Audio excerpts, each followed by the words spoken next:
નિક્કીના બર્થડેની તૈયારી થઈ ગઈ? તૈયારી તો થઈ ગઈ. ખબર નહીં નિક્કીના ફ્રેન્ડ્સ કેવી રીતે આવશે. કાર સર્વિસમાંથી હજી સુધી નથી આવી? ટાઈમ તો થઈ ગયો છે, પણ આટલા વરસાદમાં આવી જશે. યસ સર, હું બસ ડ્રોપ કરવા જ જઉં છું સર. હજુ એક ફેવર જોઈએ છે. તમે ઓર્ડર કરો સર.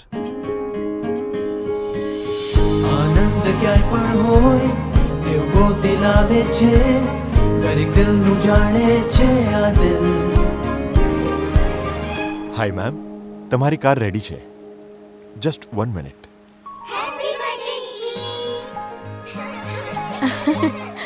Thank you. મેમ, જેમના કારણે અમારા બધાની ફેમિલી સેફ છે, તેમની ફેમિલી માટે આટલું તો કરવું જ જોઈએ. આનંદ ક્યાંય પણ હોય તેઓ ગોતી લાવે છે, દરેક દિલનું જાણે છે. હન્ડે સર્વિસ, આવી કેર નો વેર.